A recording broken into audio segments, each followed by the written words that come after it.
네, 여러분 안녕하세요.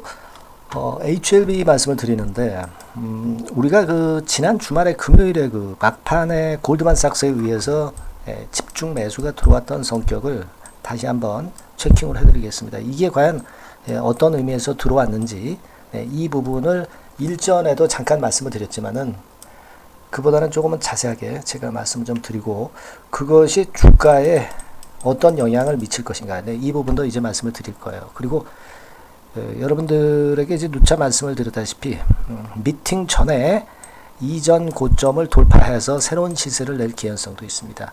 뭐든지 말이죠. 항상 어떤 결판이 나기 전에 미리 주가는 시세를 올리는 경향으로 작용하는 경향이 많아요. 그래서 우리가 클래스 1인지 클래스 2인지 지금은 모르지만 미팅 나타나면 미팅이 개최되면 어느 정도 윤곽이 잡힐 거고요. 그것에 대한 기대감도 있고, 숏 커버링 건도 있을 수가 있는 부분이고, 여하튼 이러저러한 부분들을 다 알아보는 그런 시간을 가져보도록 하겠습니다. 그 영상 후반부에는 대박주 한 종목 드리도록 하겠습니다. 자, 여러분들 그 지난 주말에 여기서 보시다시피 본 차트입니다만은 막판에 엄청나게 매수세가 들어왔죠. 그래서 이 부분은 제가 이미 설명을 드렸다시피 이제 골드만삭스에서 들어온 거다. 이런 말씀을 좀 드렸고 23만 4천 주가 한꺼번에 들어왔고 상대적으로 이제 신한투금에서 4만 주 팔고 모건 스탠리에서 15만 주 팔고 JP 모간에서 한 10만 주 팔고 이쪽은 팔고 이쪽은 사는 그런 행태를 보였는데 과연 이게 어떤 의미를 갖고 있느냐 이 부분을 다시 한번 살펴보는 시간을 가질 거예요. 왜냐하면 이러한 것들이 앞으로의 이 HLB 주가 행보에 상당히 영향을 미칠 수 있는 부분이기도 하기 때문에 그렇습니다. 여러분 이게요 가만히 보세요. 우리가 그 리밸런싱이라고 있죠. 리밸런싱. 그러니까 외인들이 어떤 포트를 갖고 있을 때 한쪽은 빼고 한쪽을 집어넣고 이렇게 하는 것을 우리가 이제 리밸런싱으로 여러분 그 의미를 이해하면 됩니다. 근데 이 리밸런싱이 골드만삭스에 의해서 행해진 부분이 강하지 않느냐 이런 생각을 합니다. 왜냐하면 여러분들 이제 유한양행 같은 경우 이제 같은 날에 패턴을 보면은요. 자, 막판 동시효과 때 이 정도 매물을 팔았어요. 그죠? 그러니까 유한양행은 매도를 하고 이 골드만삭스를 추가한 거죠. 그리고 좀 큼지막한 종목들 중에서 좀 보면 셀트리온 같은 경우도 여러분들 막판에 이런 대량 매도가 있었습니다. 그죠? 대량 매도가 있었으면 우리가 알 수 있고 요것도 역시 골드만삭스에서 매도를 그날 한 것으로 그렇게 볼 수 있죠. 골드만삭스 여기 나오죠? 71만 7천 주 그렇게 나와 있고 그러니까 이런 쪽의 그 큼지막한 종목 중에서 그쪽을 좀 팔고 이 HLB 쪽으로 이동을 한 겁니다. 왜 그런 매매를 했을까? 리밸런싱은 걔네들이 할 수 있지만 왜 그런 매매를 했을까? 이쪽이 가격이 좀 낮고 가능성이 또 있기 때문에 들어온 그런 부분도 있는 거예요. 그죠? 그걸 생각하실 필요가 있습니다. 반면에 여러분 이 신한투금이나 이 모건 스탠리나 이런 데서 JP 모간 이런 데서 매도를 했지만 얘네들은 매도할 수 있다 진짜 이거죠. 하지만 우리가 골드만삭스의 최근 행보를 그럼 한번 볼 필요가 있습니다. 그래서 그 부분을 제가 설명을 좀 드릴까 하는데 여러분 그 이게요 지난 5월 16일부터 주가가 크게 변했잖아요. 여기서부터 급락을 하기 시작해서 그때 이후 여기 저점 찍고 이제 올라온 거 아닙니까? 그러니까 5월 16일부터 골드만삭스의 행보가 어땠느냐.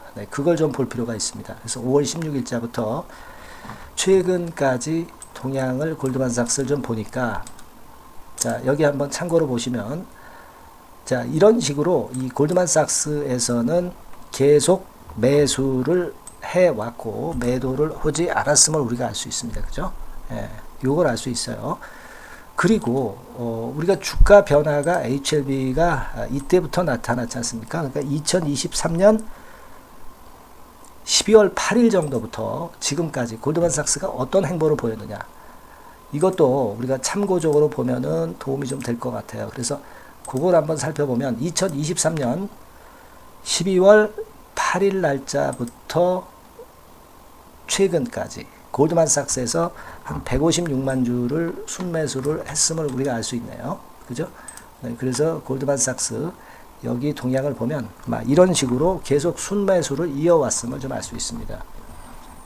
자, 그렇다고 한다면은 뭐 물론 다른 외국계 장코도 있겠지만은 이 골드만삭스에서는 리밸런싱을 통해서 그러했든지, 네, 아니면 또는 숏 커버링 같은 경우 또 했었을 수도 있는데요. 막 그것에 의해서 그랬던지, 뭐 여하튼 원인이 어쨌든 간에 지금 현재로서는 리밸런싱으로 좀 봅니다. 그죠? 리밸런싱으로 보는데, 왜냐하면은 이 골드만삭스에서 매도를 한 게 별로 없었죠. 그렇기 때문에 이 숏 커버링보다는 좀 리밸런싱 성격이 좀 있지 않느냐 이런 생각을 하고, 그런 차원에서 그 지난 주말에 매수가 화끈하게 막판에 들어오지 않았나 이런 생각을 합니다. 그죠? 그렇게 이제 판단이 되고, 물론 이제 숏 커버링일 수도 있어요. 우리가 뭐 이것만 봐가지고 알 수는 있겠습니까? 여하튼 제가 볼 때는 리밸런싱이든 숏 커버링이든 주가 상승에 도움은 좀 되지 않겠나 이런 생각을 해요. 숏 커버링이면 당연히 우리가 그만큼 공매 잔고 자꾸 급감하면서 나쁘지 않죠. 그렇게 좀 보여지고, 만약에 리밸런싱이라 하더라도 골드만삭스가 계속 순매수를 해왔던 그런 부분들, 그리고 리밸런싱을 하면서 HLB 비중을 좀 더 높인 부분, 네, 이 부분이 나쁘다고 볼 수는 없죠. 그죠? 네, 그렇게 생각이 들어요. 그래서 이 의미를 우리가 골드만삭스의 마음속에 들어가 있지 않기 때문에 정확히 알 수는 없다 하더라도, 제가 생각하는 거는 그거예요. 뭐냐면은 토탈 물량으로 볼 때 외인 토탈 물량으로 판단을 하는 것이 일단 좋아 보이고, 외인 토탈 물량은 순매수를 지금 현재 이어가면서 주가를 위쪽으로 좀 땡기는 그런 경향이 있다는 거죠. 그러니까 우리가 뭐 지금 리밸런싱이니 숏 커버링이니 이런 걸 논하기에 앞서서 외인 토탈 물량이 순매수 쪽으로 가고 있다는 거, 이 어떤 큰 흐름만 좀 보자는 말씀을 좀 드리고 싶습니다. 그죠? 네, 그렇게 좀 판단이 들고, 그러면서 주가 흐름도 더 좋아지고 있고, 요 라인대 돌파가 되면은 돈 10만 원대까지 매물 공백 상태이기 때문에 쉽게 올라갈 수 있다는 거, 그것만 생각하자는 거죠, 단순하게. 그리고 우리가 7월 우리나라 시간으로 7월 3일 새벽의 결과를 보자는 겁니다. 근데 제가 자꾸 누차 말씀을 드렸지만은 이때 만일 그 좋은 결정이 나올 수가 있어요. 그죠? 클래스 1 정도, 클래스 2가 아닌. 주가는 우리가 이 결과를 모르기 때문에 주가는 결국 이 C1에 대한 기대감을 가지고 위쪽으로 올릴 가능성이 좀 높지 않겠느냐. 더군다나 지금 공매를 쳐놓은 외인 입장에서는 나중에 클래스 1이 나오면서 주가가 위쪽으로 폭발할 것에 대한 두려움이 있습니다. 그렇기 때문에 숏 커버링 매수세는 계속 들어올 가능성이 상당히 높고, 그리고 클래스 1에 대한 기대감이 작용이 되기 때문에 주가는 쉽게 올라갈 가능성이 있어요. 그건 왜 그러냐면, 또 우리가 잘 알지만 급매물은 완전히 소진이 됐잖아요. 요 세 가지 부분 때문에 결국 이 라인대 6만 7, 8천 원 되나요? 네, 그 라인대를 돌파를 할 개연성이 높고, 돌파가 되면은 돈 10만 원까지 그냥 간다는 거죠. 매물 공백 때문에. 그렇게 보심이 지금 현재 낫지 않겠다 이런 생각을 하고 싶습니다. 예, 그죠? 예. 자, 그렇게 저는 생각이 되고, 지금 이제 공매 잔고는 지난 6월 19일 현재로 HLB 269만 주예요. 269만 주입니다. 그러니까 최근에 270만 주 근처를 맴돌고 있어요. 그리고 300만 주 이하로 내려와서 300만 주 이상으로 절대 가지 않고 있는 그런 긍정적인 모습이 나타나고 있다는 것도 우리가 확인할 수 있습니다. 그죠? 네, 그렇게 보여져요. 그리고 뭐 어떤 그 인터넷상에서 보면은 이런 얘기가 좀 있습니다. 좀 말이 안 되는 얘기지만, 중국 준시바이오라고 있어요. 네, 중국 준시바이오 같은 경우가 FDA 승인을 받았던 준시바이오의 전이성 비인도암 항암제인 토리팔리맙이라고 있어요. 근데 요 그 기업의 이 제품도 22년도 5월 초에 CRL을 받았는데, 근데 이제 일정과 재신청을 통해서 FDA에서 이제 클래스 1을 받았어요. 근데 최종 승인은 23년 10월 말에 받았단 말이에요. 그렇다고 한다면 1년 5개월이 걸린 거예요. 클래스 1을 받았다 하더라도. 자, 그러면서 이제 딴지를 걸고 있는 그런 부분이 있는데 이건 말이 안 되는 얘기죠. 네, 왜냐하면 여러분들 뭐 잘 아시다시피 22년도에는 중국이 그 코로나 때문에 셧다운 때문에 실사를 못 가가지고 결국은 이렇게 시간이 걸린 겁니다. 네, 클래스 1은 1년 5개월이 걸릴 수가 없어요. 이런 걸로 이제 딴지를 걸고 말도 안 되는 디스를 하는 경우가 많은데 이런 것들은 생각을 하지 마시라는 차원에서 잠깐 제가 참고적으로 말씀을 좀 드렸어요. 이제는 말이죠, 여러분, 우리가 시간이 별로 없습니다. 그죠? 시간이 별로 없기 때문에 7월 3일까지 시간이 별로 없기 때문에 결국 조바심이 나는 것은 공매도 때렸던 외인들이라고 저는 봅니다. 그래서 이 6만 7, 8천 원대 돌파가 되는 파동이 나오면 걷잡을 수 없이 일단 10만 원 수준까지는 쉽게 시세를 낼 개연성이 있다. 그걸 좀 생각을 해보실 필요가 있다. 이렇게 생각이 들어요. 그거는 아까 말씀드린 건이죠. 지역 커버링이나 또는 매몰 공백권, 그리고 클래스 1에 대한 기대감, 이런 것들이 작용이 될 것이다. 이런 얘기입니다. 그렇게 좀 말씀을 좀 드릴게요. 그러니까 조바심을 가질 필요가 없고 답답함을 생각할 필요가 없다. 이렇게 말씀을 좀 드리고요.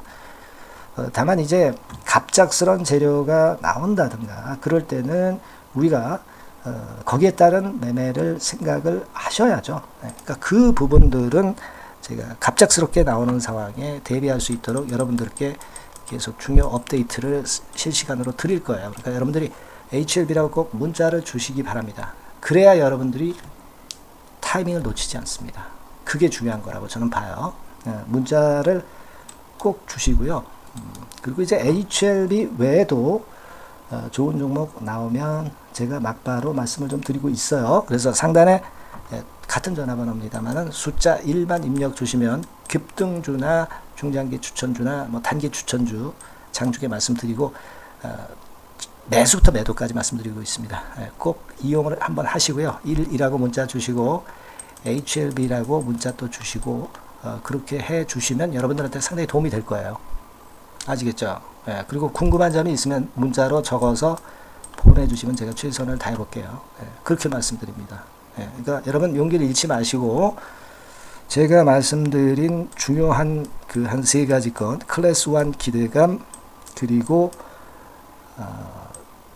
매물 공백 이런 부분들 꼭 생각을 하실 필요가 있고요. 그렇게 되면 돈 10만 원대 쉽게 간다는 거, 이 부분도 꼭 잊지 마시기 바랍니다. 아시겠죠? 자, 그리고 제가 대박주 말씀을 올린다고 그랬죠? 지금부터 말씀드릴 테니까 말씀 잘 듣고 대박 내시기 바라요. 네, 자, 대박주 추천드리는데요. 지금 이제 6월 아닙니까? 네, 6월이기 때문에 7월 달에 대박주를 우리가 미리 하는 것이 중요합니다. 7월 달에 대박주를 7월에 하면은 그거는 이미 타이밍이 늦어버려요. 6월 달에 매수를 해서 7월 달에 대박을 낼 종목, 그러니까 6월 달에 모아가서 7월 달에 대박을 낼 종목, 이렇게 보시면 될 것 같습니다. 주가 자체는 여러분들이 저가주 좋아하시죠? 네, 저가주 좋아하는데 아주 극저가권은 아니고요. 1,800원에서 3,500원 상간에 있는 종목입니다. 시가총액도 아무래도 이제 개인 투자자들이 만지려면 좀 작은 게 좋습니다. 네, 400억 내지 2천억 정도 수준이에요. 네, 그래서 과거의 그 차트를 보여주는 주봉 같은 경우 잠깐 보면 일단 선만 보여드리는 거예요. 주봉 차트를 보면은 지속적으로 하락하다가 이제 자리를 잡고 시세 분출하기 직전입니다. 아직 차트만 봐가지고는 성숙되지 않은 차트다 이렇게 보실 수도 있지만 이거는요 재료를 가지고 올릴 겁니다. 재료를 가지고 올리기 때문에 갑자기 튀죠. 수급을 가지고 바닥을 만들어서 올라가는 종목이 아니에요.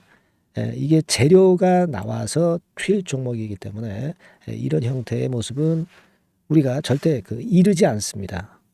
늦지 않는다는 거죠. 네, 그 부분을 좀 생각하실 필요가 있겠고, 그리고 모양 자체가 이런 정도 모양이거든요. 과거에도 등락을 하다가 이런 식으로 해서 이제 치고 나갔었는데 이때와 유사하기는 해도 제가 말씀드릴 건의 재료가 나오면서 주가가 먼저 급등을 할 수 있어요. 이때보다는 좀 굉장히 빨리 위쪽으로 치고 나갈 수 있지 않겠는가 이렇게 봅니다. 왜냐하면 그 재료가 이미 나오는 시기가 정해져 있거든요. 네, 그걸 생각하실 필요가 있다. 이렇게 말씀을 좀 드리고요. 아까 서두에서 말씀을 드렸다시피 6월에 매수를 해서 7월에 대박이 나기 때문에 7월 달에 대박이 나기 때문에 지금 이 적기가 아니냐 이런 말씀을 좀 드릴 수 있어요. 그 부분은 이제 법안 시행이 이제 X월이기 때문에 우리가 그렇게 수순을 잡는 겁니다. 그렇게 생각할 필요가 있고 따라서 지금 진입 적기 타임이다. 그리고 암만 주가가 좋아도요 미리 이렇게 올라가 버린 거는 여러분들이 추격 매수해서 항상 그 난타 당합니다. 네, 그죠? 그런 미리 뜬 종목을 해서는 안 되고 쌍바닥의 가격권에서 이제 분출하기 시작하는 그럴 예비 종목을 미리 사시는 것이 포인트가 되는 거예요. 생바닥권 가격대다. 그래서 목표 가격은 이번에는 3더블 정도, 이 정도로 목표를 일단 잡고 있습니다. 왜 이걸 추천을 드리냐면은 여러분들 정부 정책주들이 거짓말하는 거 보셨어요? 정부 정책주들은 확실하다 이거예요. 믿을만하다. 이런 건들이라는 것을 우리가 생각을 하실 필요가 있고 따라서 여기에 큰 매력이 있어요. 그리고 이 정책이 재탕삼탕하는 정책이면은 의미가 없어요. 처음이란 말이에요. 처음 나오는 정책 관련주란 말이에요. 그래서 메리트가 있다는 거예요. 그래서 요번에 요건 법안과 관련해 가지고 정부에서 어떤 지원을 해주냐면은 행정 재정에 대폭 지원을 합니다. 해외 시장 진출을 전격 지원을 해요. 그리고 포인트는 법안 시행이 얼마 안 남았다는 겁니다. 근데 제가 말씀드리는 것은 이제 법안 시행이 되기 전에 미리 잡아야 된다는 개념이에요. 이 법안 시행이 된다는 거 보고 들어가시면은 벌써 늦습니다. 아시겠죠? 이거는 여러분들이 꼭 하셨으면 좋겠다. 가벼워서 쉽게 날아갈 가능성이 많고 날아갈 수 있어야 우리가 대박을 내는 거니까 그런 측면입니다. 지금 이 번호로 대박, 대박이라고 문자만 주시면 돼요. 대박이라고 문자만 주시면 제가 매수 타이밍 계속 말씀을 드릴 거고요. 그리고 이것도 매도를 할 시기에 정확히 매도를 해야 되잖아. 매도를 할 때까지 제가 최선을 다해서 여러분에게 케어를 하겠습니다. 꼭 대박 문자 주시고 이 종목 꼭 가져가시기 바랍니다. 아시겠죠?